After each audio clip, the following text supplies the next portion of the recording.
In order to understand the history of any human events, you have to look for the bright spots against the darkness. That's what people mean when they talk about context. And as I'm going to argue in a second, the context of human history is suffering. There is no such thing as a civilization that has not come into being through pain and suffering and struggle and a little bit of violence. But in order to understand what the history of a moment is, you have to look for the bright spots against the dark background of human nature.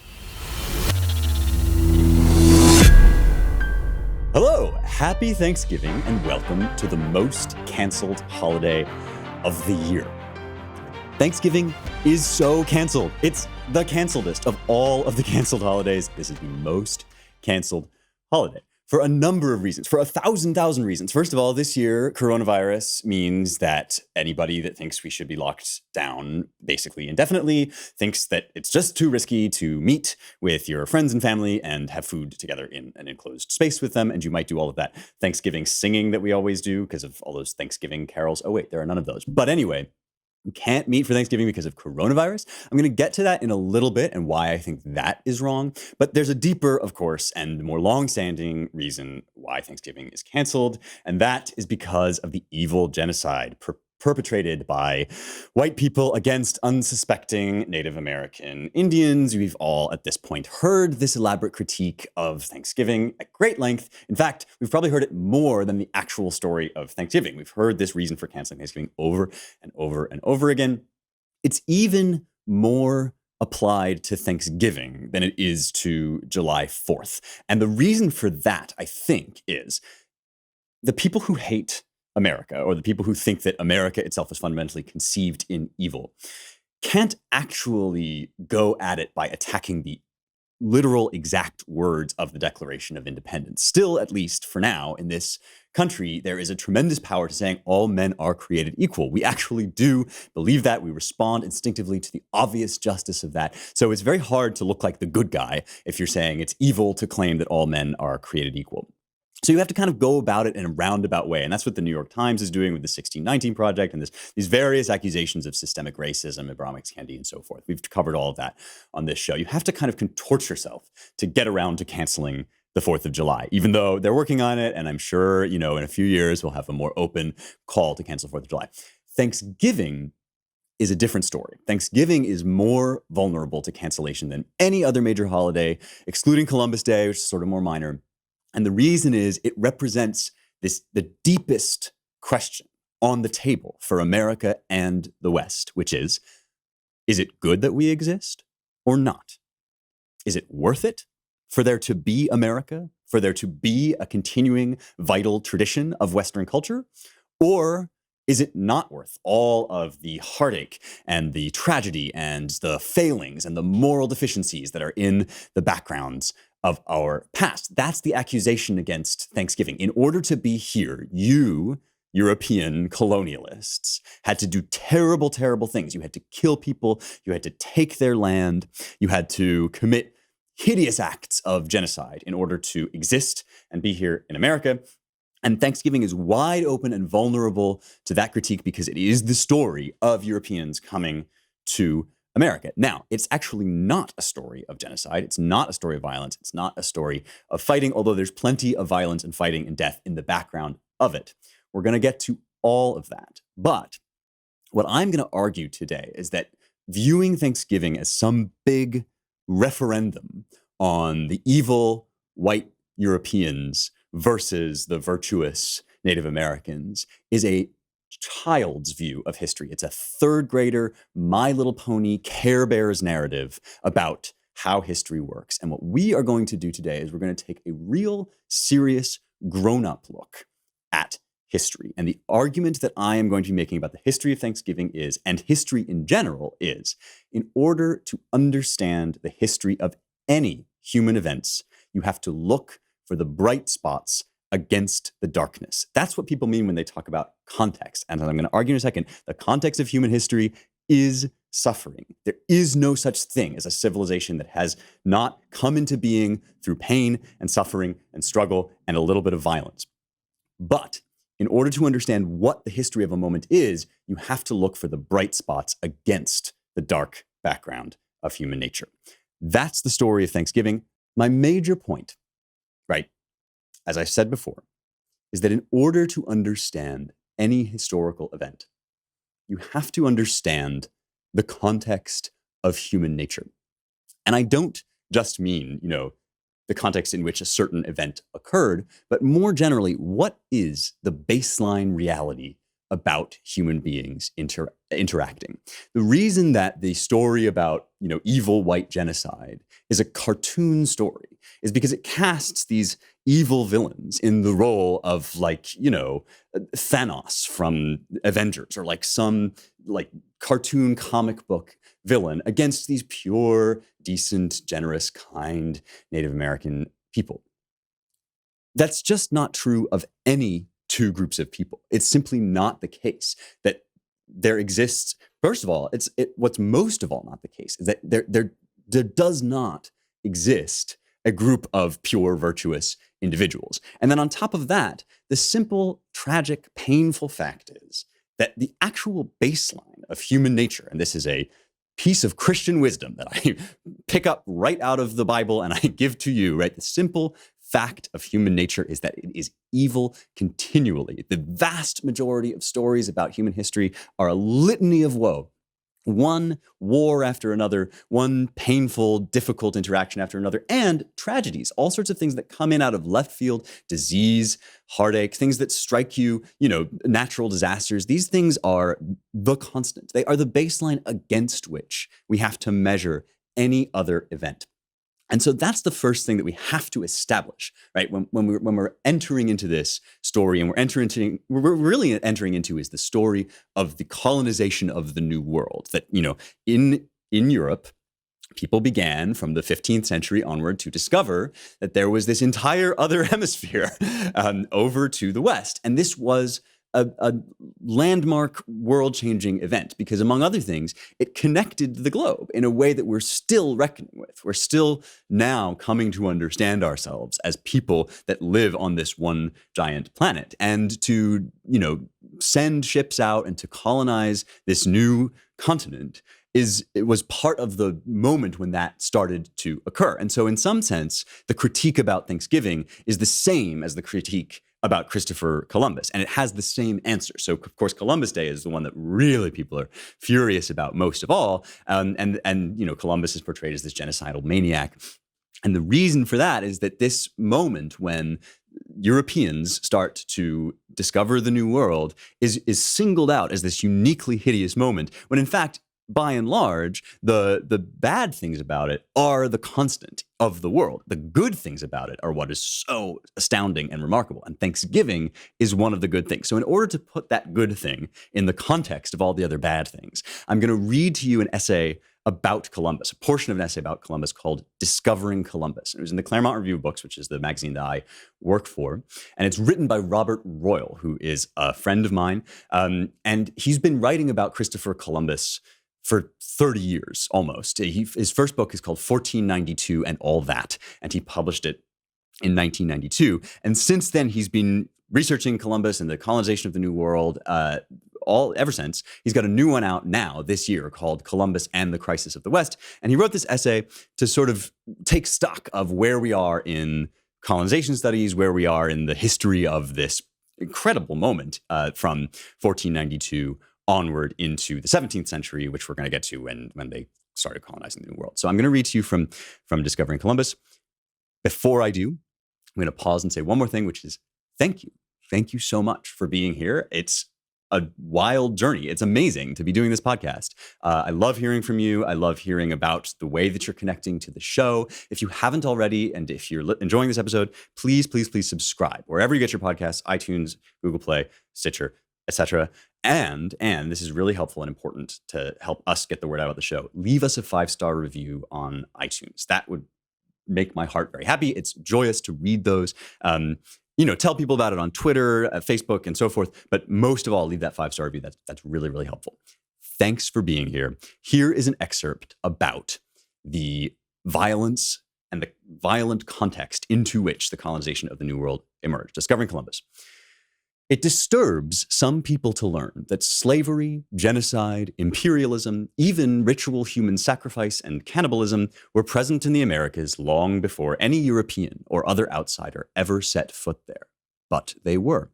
Slavery was a part of Native American traditions, both before and after the arrival of Europeans. So slavery, not a new thing that was introduced by the existence of America, right? It was, of course, common in the large empires, as in empires on other continents, but it also existed in what is today Canada, particularly the Pacific Northwest, and almost everywhere, as late as the notorious Trail of Tears, the mid-19th century series of forced relocations of several tribes from the American southeast to west of the Mississippi that were black slaves owned by Native Americans, among those making the trek. A 2018 Smithsonian Magazine article, How Native American Slaveholders Complicate the Trail of Tears narrative, recalls how awful that episode was, in which at least 4,000 died.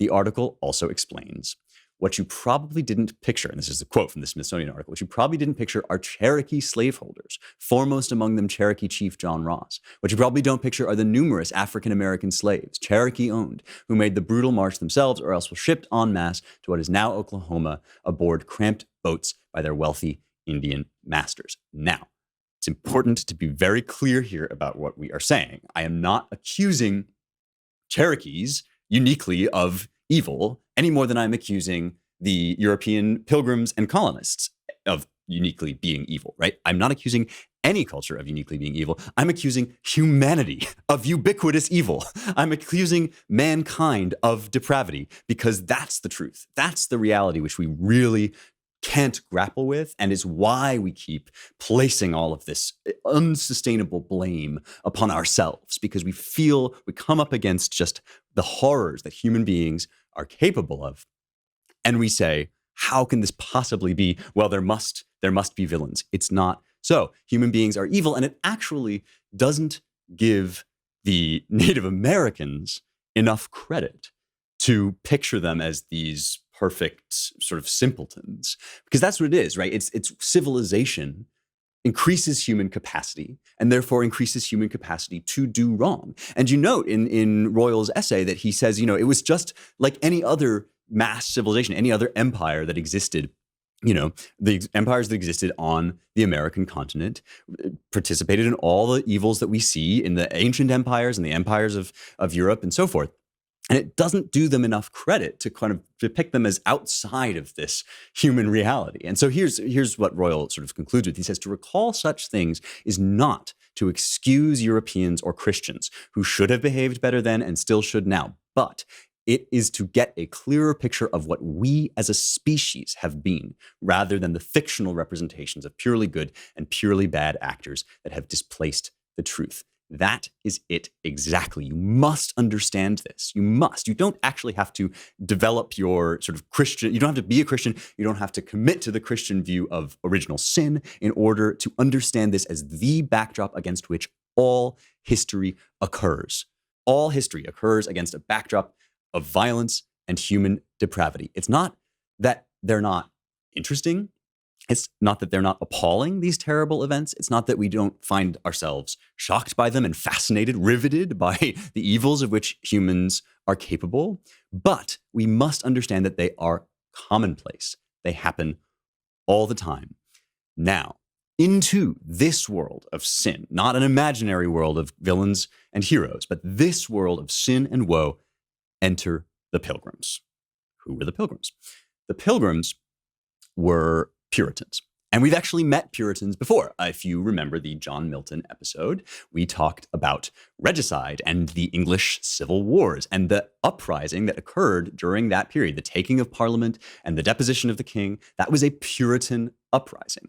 And now what we need to talk about and understand is that it was completely inconceivable before that moment that the Puritans, of all people, would be in control in England, because for most of the history that we are going to cover, for almost all of the history that we're talking about today, the Puritans were radicals. They were both sort of crazy, fringe radicals and extreme conservatives. So they wanted this crazy reform, but the reform that they wanted was backwards. They thought that the Church of England had become corrupted by all this popery, right? All of this sort of Catholic ritual. Remember, the Church of England is a Protestant church, but it has always had a dimension, at least a strain of what you call high church Anglicanism, this attachment to the Catholic Church, even perhaps in some cases a vision, and Milton articulates something sort of like this vision in the Areopagitica, a vision that the church will one day again be unified. And in some cases that manifests in sort of Catholic-looking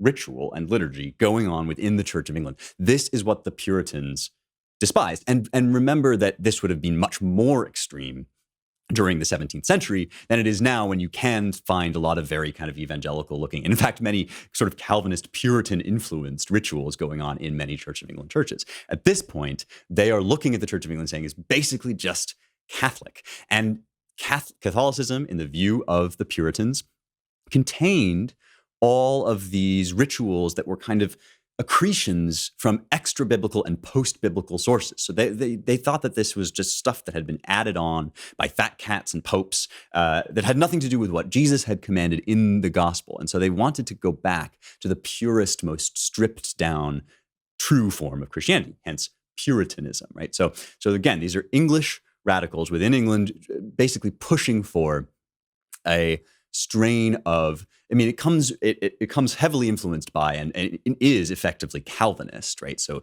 it's a reformed theology.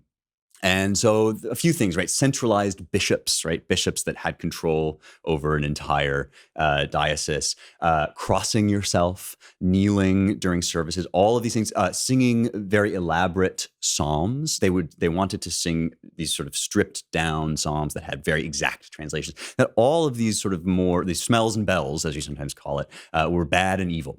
And under King James I, whom we talked about when we talked about Macbeth, remember, King James I of England and VI of Scotland, under King James, to be a separatist was to be an insurrectionist. It was not just like, oh, I have this religious preference. Now we can talk about, well, I like to do my Christian worship in this way and you like to do it that way. But no, this was an insurrectionary act, because remember that the king unified in himself all religious and political order. James was a linchpin king for unifying England under one regime after bitter, brutal, bloody struggles between Catholicism and Protestantism.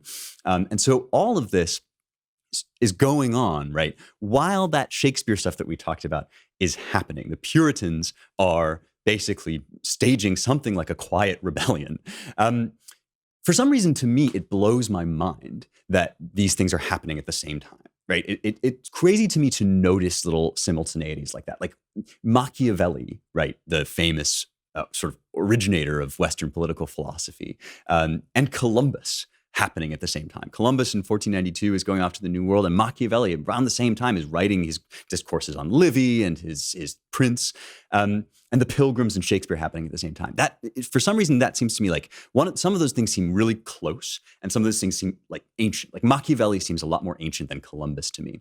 And actually, as I reflect on that, I'm realizing that this is one effect of the old world to new world transformation, right? The Pilgrims and Columbus are part of building the universe in which we now live, the world of thought, the world of insight, the world of just looking at things and how we understand ourselves as human beings in relation to one another, in relation to God. All of that is profoundly shaped in this moment by people like the Pilgrims, by these Puritan immigrants from Europe. And Machiavelli and Shakespeare somehow belong to me in Europe, right? Which is the old world, in this kind of, they know about the new world, but they're still in this kind of hermetically sealed universe of Europe, where Europe is everything, or the Mediterranean is everything. And so that is a remarkable thing, that actually these two worlds are, at this point in time, they're kind of coexisting side by side, written one on top of the other. And so that's what's going on, and we're under James. England is sort of moving toward religious unity, striving at least for religious unity. The regime is about religious unity, and separatism is to be persecuted and stamped out. And so I'm going to read now a passage from a book called Mayflower, published in 2006. It's Nathaniel Philbrick. It's a very good history of the Puritans and the Pilgrims. I highly recommend it. And it's, if you want to get a kind of, in addition to reading Royal on Columbus, if you want to get a sort of non-Care Bears version of this history, this is a great place to start. So let's read now about the reactions of the English officials and government to these separatists, which eventually led them to flee to Holland. Philbrick writes, adding to the intensity of the spiritual bond shared by the separatists was the fact that they were engaged in an illegal activity. During the previous century, several separatists had been jailed and even executed for their beliefs, and since the coronation of King James in 1603, the pressure to conform to the Church of England had been mounting. From James's perspective, all Puritans were troublemakers who threatened the spiritual integrity of his realm, and at a gathering of religious leaders at his palace in Hampton Court, he angrily declared, "I shall harry them out of the land." In the years since the Hampton Court Conference, increasing numbers of men and women had been prosecuted for their unorthodox religious beliefs. As separatists, the congregation was in violation of both ecclesiastical and civil law, and all of them undoubtedly knew that it was only a matter of time before the authorities found them out. Sometime in 1607, the Bishop of York became aware of the meeting at Brewster's Manor House. These are our separatists, our pilgrims. Some members of the congregation were thrown in prison. Others discovered that their houses were being watched. It was time to leave. But if King James had vowed to harry the Puritans out of England, he was unwilling to provide them with a legal means of leaving the country. A person needed official permission to voyage to the continent, something the authorities refused to grant religious nonconformists, such as the separatists. If they were to sail for Holland, they must do it secretly.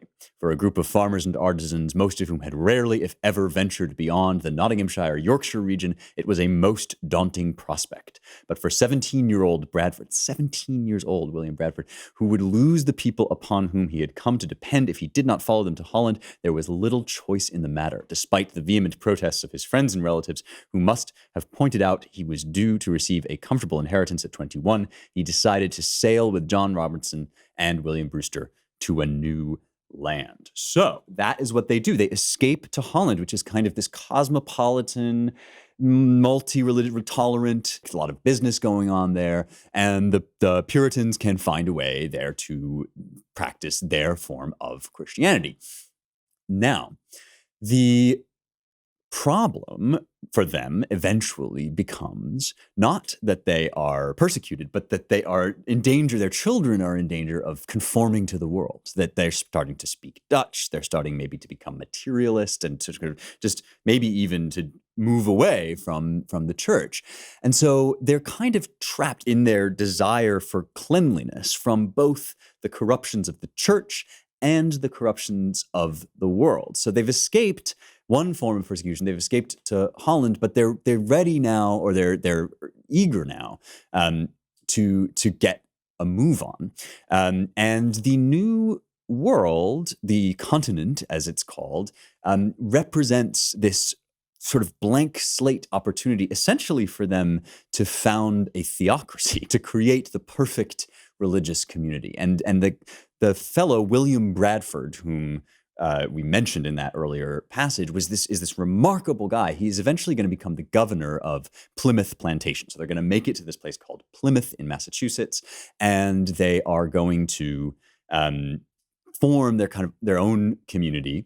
And Bradford's account of this, which is called Of Plymouth Plantation, he wrote this kind of journal in the form of annals, which is yearly accounts from the years 1620 to 46.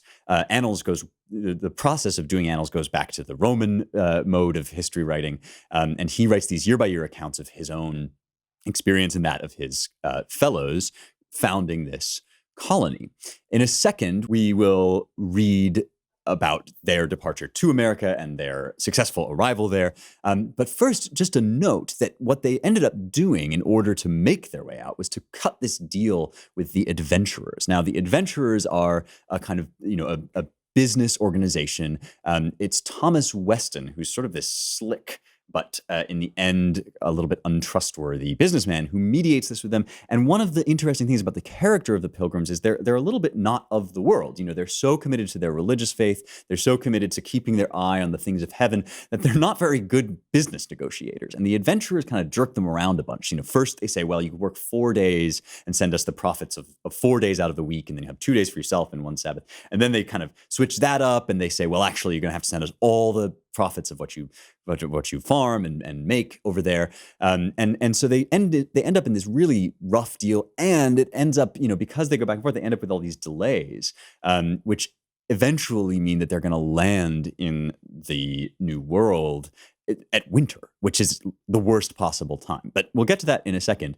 Why are they doing all of this? Well, they're not business people. They are fanatics. They believe that they are going to help usher in the millennium, which is this grand, the word is eschatological. That is having to do with the eschaton, the end of the world, a Greek word. And so this is apocalyptic idea that they're going to usher in the purification of the church. They're going to help to start a new era of church purity and Christian thriving and world conversion.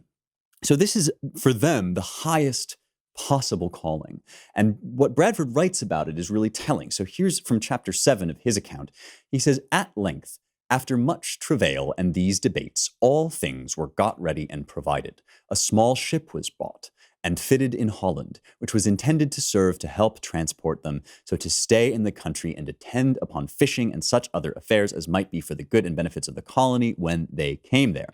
Another was hired at London, of burden about 90, and all other things got in readiness. So, being ready to depart, they had a day of solemn humiliation." Now, humiliation not meaning shame, but abasement before God, acknowledgement of that depravity and of that need that we were talking about. Their pastor taking his text from Ezra 8:21, "And there at the river by Ahava I proclaimed a fast, that we might humble ourselves before our God and seek of him a right way for us and for our children and for all our substance.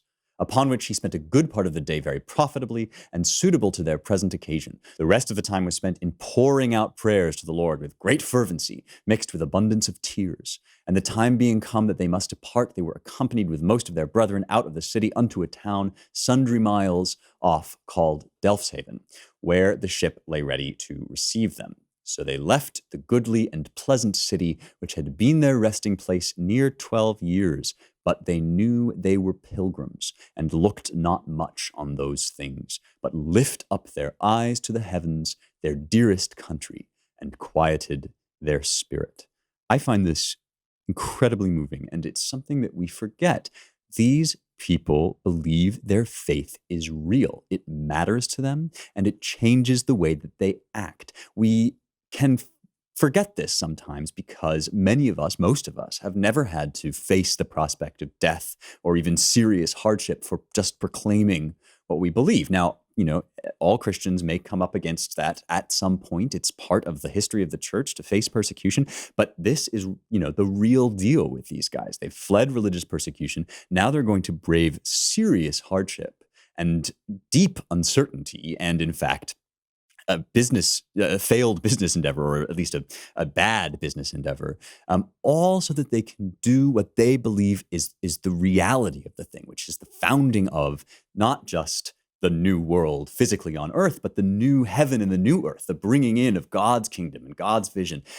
This stuff is real to them. And when they say they're pilgrims, right, that's this image lifted right out of the Bible of not being at home in this world, that the things of this world, the money and the worries and the genuine pain, the real suffering, the real difficulties, all of that is secondary. The first priority, the real priority, is obeying God. Now, that, again, you do not actually have to be a Christian to understand how real that was to people and to respect it, because, boy, the voyage that they then went on was dreadful. So they're in the Mayflower, which is their famous ship.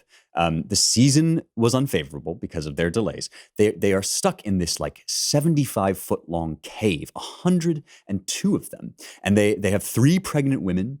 They're there for 65 days. They land on the 66th day. And, the two of them give birth on the journey. It's unclear by the time they got there. It's unclear how much longer they could have survived. And the account is kind of terse in Bradford's telling, but it's a true adventure. There was a wave that cracked this structural timber. They had to take this thing called a screw jack, which is a device for lifting heavy objects. And they had brought it so they could build houses, but they use it to lift this beam back in place, and they nail it back. And the ship is like held together at this point with the equivalent of Scotch tape. And they're running out of beer, which is an important nutritional item. No kidding. It helps them to stave off scurvy, which they start to show signs of when they run out. And they're basically clawing their way in this incredible journey across the sea.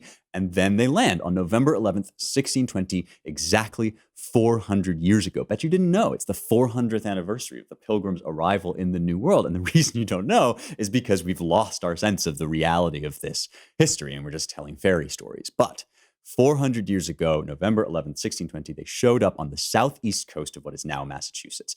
The Europeans call this place Plymouth, and the Indians, whom we'll get to in a bit, call it Patuxet. And now they've renamed, as part of a sort of social justice effort, they've renamed the Plymouth plantation Plymouth Patuxet. But that's what it was called by the Native Americans, by the Indians. And it's at this point that they sign the famous Mayflower Compact. It was probably William Brewster, who was the elder who wrote this. It's a commitment among Englishmen to self-government. And this is two things that are really important about this. One is that they remain loyal to the king, to James. But the other is that they say, we are going to write laws of our own. And this was to stop chaos and anarchy and rebellion and all these things. You've got a bunch of people, including some non-pilgrims are the strangers who've come along. So they're secular folks too. And so the Pilgrims enter into this compact of how they are going to govern themselves on Plymouth Plantation. Here it is. And it governed them until 1691. So it was a serious political document. It says, in the name of God, Amen. We, whose names are underwritten, the loyal subjects of our dread sovereign Lord, King James, by the grace of God, of Great Britain, France, and Ireland, King, Defender of the Faith, etc., having undertaken for the glory of God and advancements of the Christian faith and the honor of our king and country, a voyage to plant the first colony in the northern parts of Virginia, do by these presents solemnly and mutually in the presence of God and one another covenant and combine ourselves together into a civil body politic for our better ordering and preservation and furtherance of the ends aforesaid, and by virtue hereof to enact, constitute, and frame such just and equal laws, ordinances, acts, constitutions, and offices from time to time as shall be thought most meet and convenient for the general good of the colony, unto which we promise all due submission and obedience. Now, two crucial things here. Like I said, one is they are not rebelling. This is not the American Revolution. They remain loyal to James. They consider themselves Englishmen, and they are fleeing for the good of their countrymen as well as for the whole world and for the church. They do not think of themselves as anti-English. They think that England is in a rough spot, and they are going to basically remind her of herself. And then the other thing, though, is that they are going to self-govern. So within the structure of being Englishmen, they're going to make laws and ordinances unto themselves and commit to them. This is the story of the arrival, right? Again, in the context of all that suffering, all that loss and pain of fleeing religious persecution, of traveling across these stormy seas, this amazing journey, what stands out is that in this moment, they commit to what will become the American tradition of self-government. It's almost the originary moment of self-government on this continent. And it was tough, man. They couldn't make things grow at the beginning of their arrival there. Half of them died that first winter. It was serious physical adversity in the name of these ideals. Besides which, and now here comes the big one, right? There are people living there, the natives, the Indians. And this is where the critique starts to come in that, these are these genocidal maniacs, right? But in fact, when the Pilgrims arrived, they were already, essentially, the Indians were essentially already wiped out. They had been wiped out by plague, something that happens when new communities interact with one another. Another sort of fact about the tragic world that we live in that is, contains pain and suffering is that there is disease. And when, you don't have immunity to it, because it's from across the ocean, basically, then it's much worse. So this is probably smallpox, maybe the bubonic plague, something that just totally destroyed the Indians of this area. So now the natives are called Wampanoags. It's just these tribes that live in this area, and the tribe which occupied Patuxet, where they landed, had just been wiped out. And so they basically arrived in a ghost town. And nearby, as we'll get to in a moment, there was Massasoit, who was the great sachem, the great chief of the region. But he had been terribly sort of wounded by this event, and he'd been forced, for example, to capitulate to his bitter enemies, the Narragansett. And the political intrigue and the kind of, the realpolitik of this area, which already existed. Again, it was not new to introduce death and suffering into the world, right? This already happened. This was thrown sort of off kilter already by all these deaths of disease, and it's into that context that the Pilgrims enter. And so here is a passage from an essay by Chris Caldwell, also in the Claremont Review books. It's called Plymouth Rock Landed on Them. And it tells a little bit of the story of how they arrive, and they meet this fellow, this remarkable fellow, Squanto, who basically turns out to be the only survivor of the area because he was sold as a slave, learned English, committed to Christianity, and then returned, escaped, got his freedom and escaped. And so this is like, a shocking thing that this guy basically walks out of the woods speaking English. Here is Chris Caldwell in Claremont Review of Books, essay called Plymouth Rock Landed on Them, and it describes the sort of arrival of the Englishmen. The Englishmen who explored Massachusetts Bay did nothing to make themselves especially welcome. In the decade before the Pilgrims arrived, there had been various incidents in which natives, dozens in total, had been invited on board French, English, Dutch, or Spanish ships and kidnapped, either to be trained as guides or sold as slaves. So here is where some of the accusations come from, right, and begin. One of these was Squanto, captured near Plymouth in 1614, who escaped from the Spanish slave port of Malaga to London and made his way back to his native Plymouth. So this is this shocking, remarkable thing. So now you have this English-speaking Christian, and Caldwell writes, the Pilgrims, naive about this history, blundered into a war zone. They themselves stole buried corn on their first hungry days in the New World and were greeted with a shower of arrows on their first encounter with Indians. They did plenty of fighting, led by a secular mercenary named Miles Standish. It's one of the strangers, right? Brave, erudite, underhanded, and so diminutive that he was known, though not to his face, as Captain Shrimp. But even decades later, as tension rose between nearby colonies and nearby Indians, the Pilgrim Wampanoag peace held. So this gives you the context, right? There has been a lot of violence. There has been slave trade on the part of the Europeans who are coming to this area. But the Pilgrims themselves basically enter into that context. They're there, as Caldwell says, they blunder into a war zone, not only, in between different tribes who have basically taken their moment with this plague, some of them to conquer other tribes and so forth, but also this, the sort of the agitations that are going along around the European arrival. They get there in winter. It's a horrifying time to get there. They had planned, to harvest and to plant and things, and instead they basically have no food. They have to steal this buried corn. It's freezing. Half of them die during this first winter.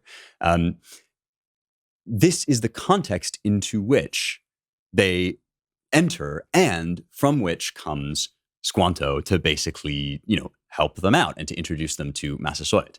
We're going to read that story in a second, but this is the story, right? It's not triumphalist and it's not evil. It's this tiny spot of light and warmth against the darkness. It's plague and devastation and refugees fleeing from persecution. And then suddenly they meet this guy, this miraculous person who has escaped essentially from slavery. He speaks English. Here's what Bradford writes. He says, all this while, the Indians came skulking about them, that is the Pilgrims, and would sometimes show themselves aloof of, but when any approached near them, they would run away. And once they stole away their tools where they had been at work and were gone to dinner. But about the 16th of March, a certain Indian came boldly amongst them and spoke to them in broken English, which they could well understand, but marveled at it. At length, they understood by discourse with him that he was not of these parts, but belonged to the eastern parts, where some English ships came to fish, with whom he was acquainted, and could name sundry of them by their names, amongst whom he had got his language. he became profitable to them in acquainting them with many things concerning the state of the country in the east parts where he lived, which was afterwards profitable unto them, and also of the people here, of their names, number, and strength, of their situation and distance from this place, and who was chief amongst them. His name was Samoset. He told them also of another Indian, whose name was Squanto, a native of this place who had been in England and could speak better English than himself, being after some time of entertainment and gifts dismissed. A while after he came again, and more with him, and they brought again all the tools that were stolen away before, and made way for the coming of their great sachem called Massasoit, who about 4 or 5 days after came with the chief of his friends and other attendants with the aforesaid Squanto, with whom, after friendly entertainment and some gifts given him, they made a peace with him, which hath now continued this 24 years. Not to be too weepy about it, this is a miracle, right? This escaped slave, this redeemed Christian, these refugees, after a winter of unremitting harshness and death, make peace with each other. They give back what they've stolen. They share information that can help one another to live. And here are the terms: that neither he nor any of his, this is Massasoit and his people, should injury or do hurt to any of their people, the Pilgrims. That if any of his did any hurt to any of theirs, he should send the offender that they might punish him. That if anything were taken away from any of theirs, he should cause it to be restored, and they should do the like to his. If any did unjustly war against him, they would aid him. If any did war against them, he should aid them. He should send to his neighbors confederates to certify them of this, that they might not wrong them, but might be likewise comprised in the conditions of peace, that when their men came to them, they should leave their bows and arrows behind them. What I'm trying to say is, this is America. This is what stands out against just the backdrop of everyday old world violence and squalor and squabbling and infighting and plague and disaster, all of those things. Everything that we know about in the world, against that comes self-government, religious commitment, and civilization. This ability to recognize the universal equality of human beings, this readiness to sacrifice everything for the chance of serving God, this astonishing, remarkable thing is the exceptionalism of America. We can see all of our own origins in this moment. And so, yes, then they have this feast. It seems to have lasted several days, probably in October 1621. So this will be the 399th Thanksgiving that we have celebrated. It was probably based on the biblical Jewish holiday of Sukkot, which is sort of reflected in Pentecost. It's this celebration of the giving of the Torah. And so it's this very solemn festival, which we now celebrate. The Pilgrims and the Wampanoags, as I said, remained friends for decades. Eventually, the peace was broken in what's called King Philip's War. This was Massasoit's son, fought with the descendants of the Pilgrims, 1675 to 78. But again, that returns us to the sort of standard, this is what happens. People fight wars, people kill one another. It's tragic. It's not particularly remarkable. It's certainly not as remarkable as this moment that we are celebrating today. And that is why the Dr. Fauci's of the world are so wrong. Because coronavirus is not remarkable. Coronavirus is not a surprising thing. It's the world. And if you think we've moved beyond the time that is what the world is, then you are kidding yourself, my friend, because we still live in that world. Plague, death, danger, risk, these are the standards. And if we do not take the moment to celebrate over and against that, our own community, our national origins, our pride in where we are and what we are and where we came from, then we are fools, because we're going to die one way or another. So damn it, celebrate Thanksgiving. Gather with your family. Remember William Bradford. Remember the Patuxet. Remember Squanto. This stuff is the only stuff that matters. It's the only thing that matters in history. It's the only thing that matters right now. We are broken men and women. But against the backdrop of our brokenness, we find light and community and love, and everything else, my friends, is just noise. I'm going to end with a quote from a speech by John Quincy Adams. This is in 1802. So John Quincy Adams' father, John Adams, had just ended his presidency, and JQA himself, John Quincy Adams, would become president some years later. But this is a speech that he gives in honor of the Pilgrims and in honor of the sort of originary moment of American self-government at Plymouth. He says, worldly interest and commercial speculation entered largely into the views of other settlers. So other settlers were, going to the New World to make money. But the commands of conscience were the only stimulus to the emigrants from Leiden.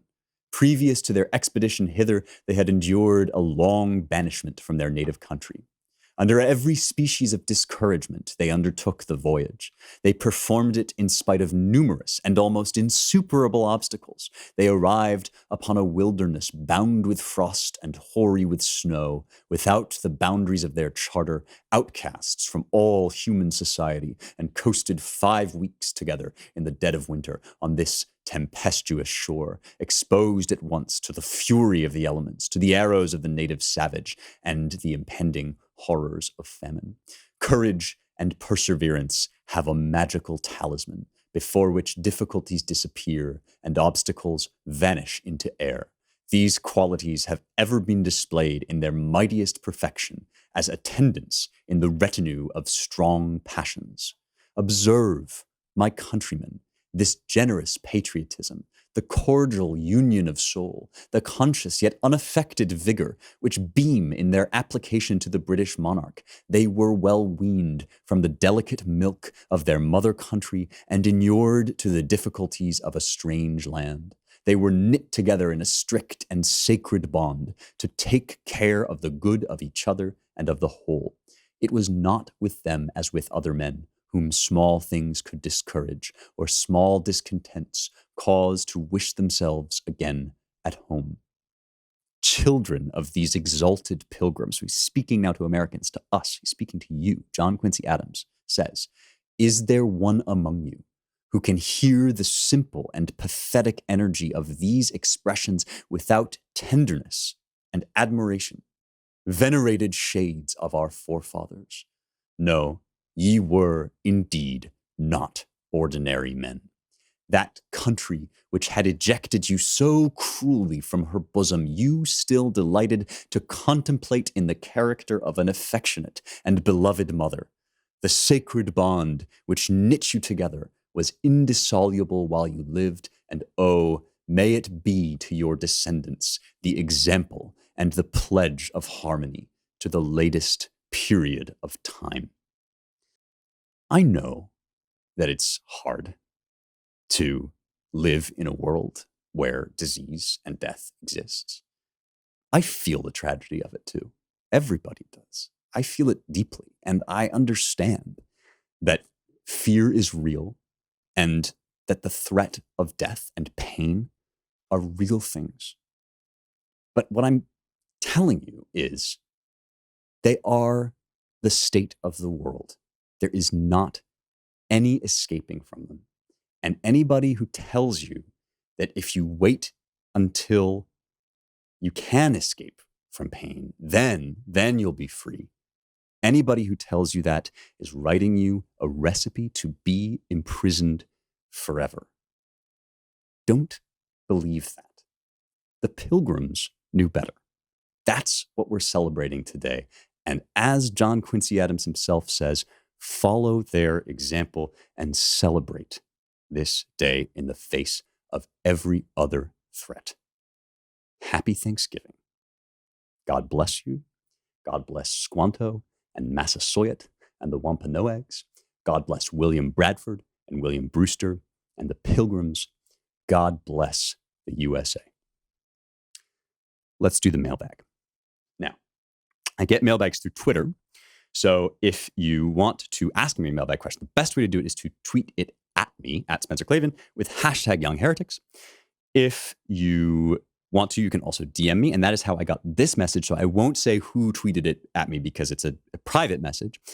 But I found this very moving and I would like to share it and then answer the question. He says, "Hiya, I'm an 18-year-old from New Zealand and loving your podcast." I think I have a fair few listeners in Australia and New Zealand, which is awesome. My best friend in Oxford, somebody I still keep in touch with, is an Australian. I love Australia and its people. And New Zealand is also a place that I have visited with great joy. So I am an 18-year-old from New Zealand and am loving your podcast. You've opened my mind to so many new ideas and viewpoints. That's awesome. I'm glad. I have grown up in a pretty secular community. None of my family or friends are religious, but I am feeling a pull towards religion and find myself fascinated by Christ, God, the church, and the Bible. I was wondering if you had any advice for me on how to find the right church, religion, Christianity, Catholicism, Protestantism, etc. when I'm starting completely from scratch. Feeling pretty apprehensive, it seems like a mass of information that I'll never be able to get through, and I'm worried that I will never do it all justice or live up to how incredible it all is. Don't know if you'll see this message, but I thought it was worth a shot. All right, pal.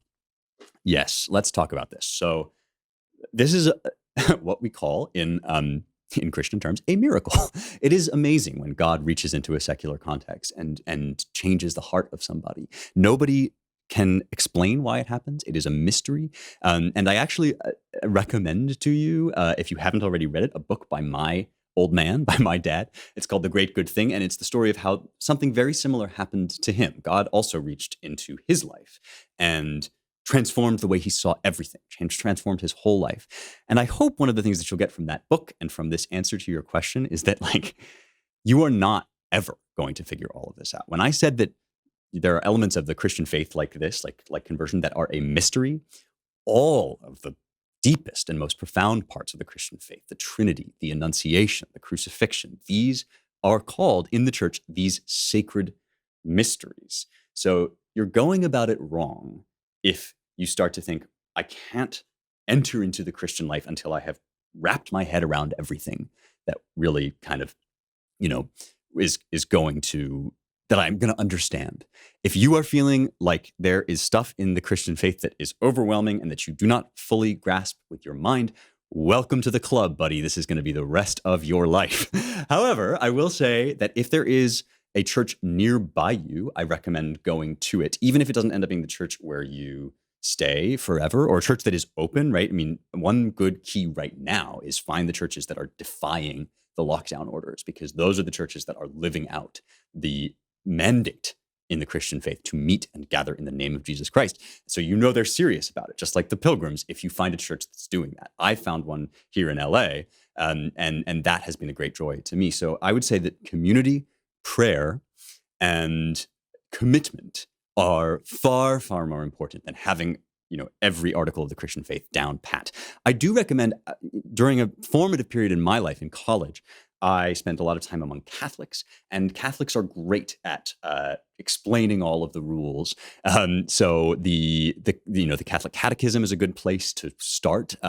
If you're philosophically minded, Thomas Aquinas, the Summa Theologica or Theologiae, is a great place to start. But honestly, those three things: commitment, prayer, and community. Begin with those things. Don't wait until you understand it all, and go with God. This has been another super fun episode of Young Heretics. Thank you for being with me for it. Thank you for listening. I do love doing it.